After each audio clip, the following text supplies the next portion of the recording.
തൃക്കരിപ്പൂർ അഗ്നിരക്ഷാ നിലയം civil defence അംഗങ്ങൾക്കായി സംഘടിപ്പിച്ച കാസർഗോഡ് ജില്ലാതല പരിശീലനത്തിന്റെ അവസാനഘട്ടം നടക്കാവിലെ കാപ്പുകുളത്തിൽ നടന്നു. മുൻ Indian football team captain M Suresh പങ്കായം കൈമാറി പരിശീലനം ഉദ്ഘാടനം ചെയ്തു. ദിസ് ന്യൂസ് സ്പോൺസർഡ് ബൈ ഉയർന്ന ഗുണനിലവാരം, തികഞ്ഞ വിശ്വസ്തത, ജനതാ പാൽ. തൃക്കരിപ്പൂർ അഗ്നിരക്ഷാ നിലയത്തിന്റെ ആഭിമുഖ്യത്തിൽ കാസർഗോഡ് ജില്ലയിലെ സിവിൽ ഡിഫൻസ് വളണ്ടിയർമാർക്കായി സംഘടിപ്പിച്ച പരിശീലനത്തിന്റെ അവസാനഘട്ടമാണ് നടക്കാവിലെ കാപ്പുകുളത്തിൽ വെച്ച് നടത്തിയത്.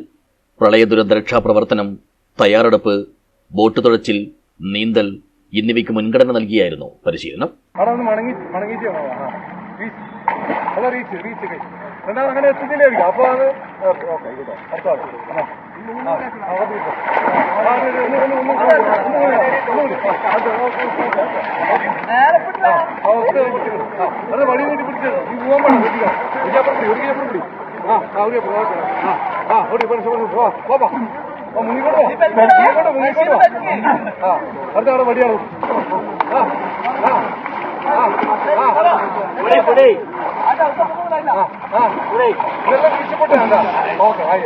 മുൻ ഇന്ത്യൻ ഫുട്ബോൾ ടീം ക്യാപ്റ്റൻ തൃക്കരിപ്പൂരിലെ എം സുരേഷ് വോളണ്ടിയർമാർക്ക് പങ്കായം കൈമാറിക്കൊണ്ട് പരിശീലനം ഉദ്ഘാടനം ചെയ്തു.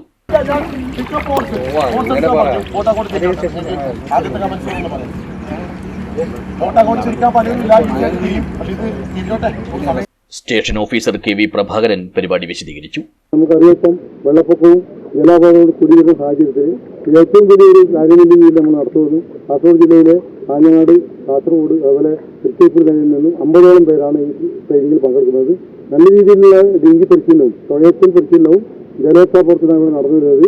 ജലാപകടം ഒഴിവാക്കാനാണ് ഏറ്റവും വലിയ ലക്ഷ്യം. ഇതിനുശേഷം 50 പേരാണ് നമ്മുടെ ഇവിടുന്ന് പങ്കെടുക്കുന്നത്. ജില്ലാ സിവിൽ ഡിഫൻസ് കോർഡിനേറ്റർമാരായ തൃക്കരിപ്പൂർ സ്റ്റേഷനിലെ fire and rescue officer K Gopi, Kanhangad സ്റ്റേഷനിലെ ഇ ഷിജു എന്നിവർ പരിശീലനത്തിന് നേതൃത്വം നൽകി. സിവിൽ ഡിഫൻസ് ജില്ലാ warden P Pradeep Kumar, post വാർഡന്മാരായ KNC ഇബ്രാഹിം, കെ രതീഷ് എന്നിവർ സംസാരിച്ചു. News bureau, Cheruvathur.